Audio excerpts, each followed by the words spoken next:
সময় দেখায় চাল সময় দেখাচ্ছে দেখি হচ্ছে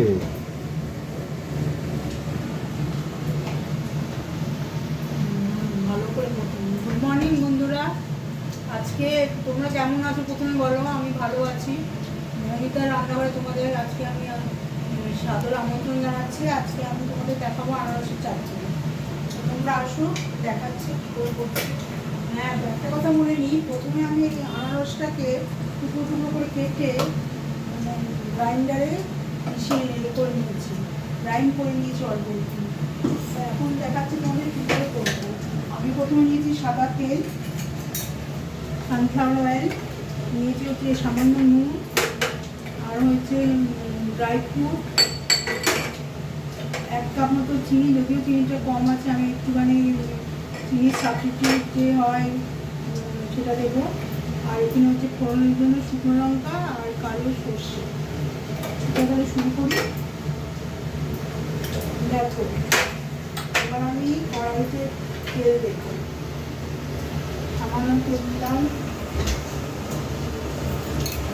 এবার কড়াইটা দেখাবো তো। কড়াইতে সামান্য তেল দিলাম।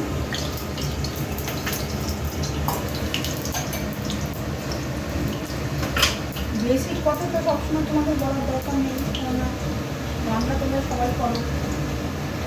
তেল দিলাম, তেল গরম হবে, এসব কথা তো বলার প্রয়োজন নেই, এসব তোমরা জানো। তেলটা একটু গরম হলে তেলের মধ্যে আমাদের একটু সর্ষে ফোড়ন,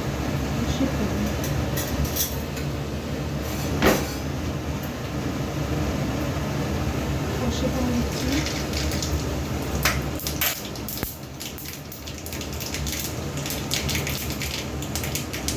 কালো সর্ষে আর কি। আনারসের চাটনি আমি প্রথমেই বানাচ্ছি, আগে প্রথমে বানাই, অনেক রকম বানিয়েছি। টমেটোর চাটনি, তারপর আমের চাটনি, কিন্তু আনারসের চাটনি আমি বানাচ্ছি।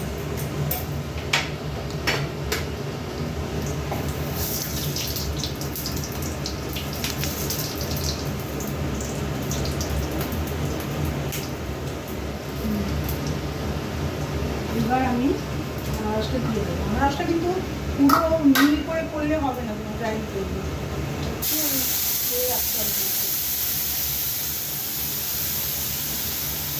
একটুখানি কম দিয়ে করতে হবে, পুরো মিল আবেশকে।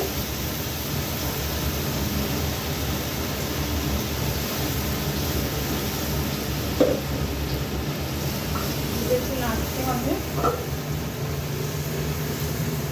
একটু শুকনো শুকনো, মানে জলটা যতক্ষণ না শুকায় ততক্ষণ একটু নেড়ে যেতে হবে।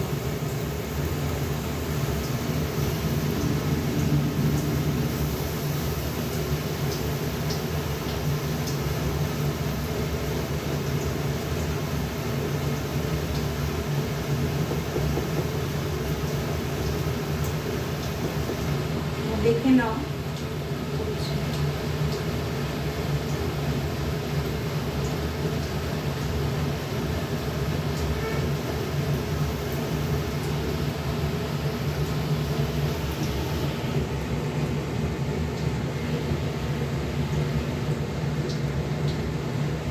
গ্যাসের ফ্লেমটা একটু বাড়ি করলেই ভালো, কেন বলো তো, আনারসটা তো আমি গ্রাইন্ডারে মিশিয়ে নিয়েছি, তাই জন্য গ্যাসের ফ্লেমটা তোমার তাড়াতাড়ি করে এটা পাক ধরে যায়, মানে রসটা শুকিয়ে আছে, তো সেদ্ধ হওয়ার তেমন কোনো ব্যাপার নেই।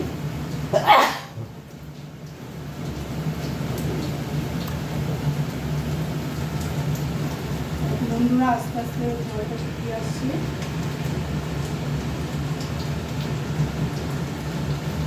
তোমরা তো আমার ভালোই জানো, আমি প্রথম করছি, তাই ভাবলাম দেখি, তোমরা দেখে কমেন্ট করো আমি ঠিক প্রসেসে চলছি কিনা, জানিও কী করে আরও ভালো করা যায়।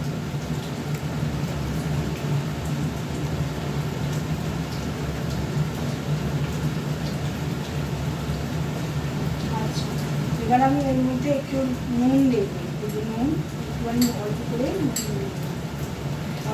যদি দরকার হয় আর একটু। সবসময় যে কোনো তরকারি, তুমি যে কোনো রেসিপিতে নুন দরকার হলে কম দেবে প্রথমে, কেননা নুনটা কম দিলে পরে আমি যদি কম হয় অ্যাডজাস্ট করতে পারবো, কিন্তু প্রথমেই যদি আমি বেশি দিয়ে দিই তাহলে কিন্তু অ্যাডজাস্ট করা মুশকিল হয়ে যাবে। আমি যাদের জন্য রান্না করেছি বা নিজের জন্য হলে সেটা খাওয়া কিন্তু খুব অসুবিধা হয়ে যাবে।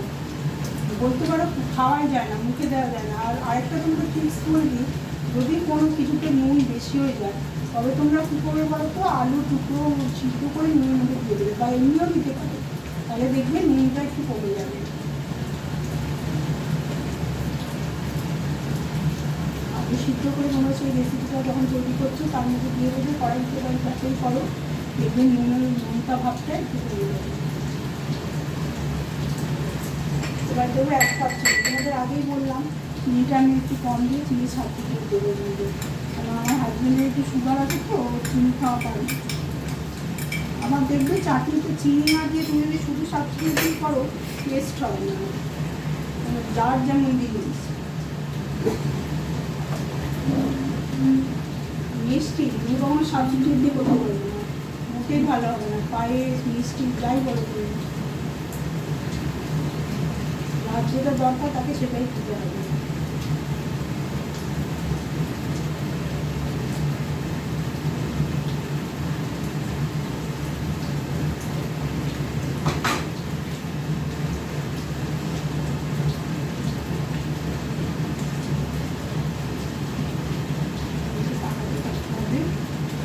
তুমি যদি চাও সামান্য হলুদ দিতে পারো, তাহলে লেবুটা কোথায় গো রাত্রে? ফ্যামিলি লেবুটা কোথায় রেখেছো?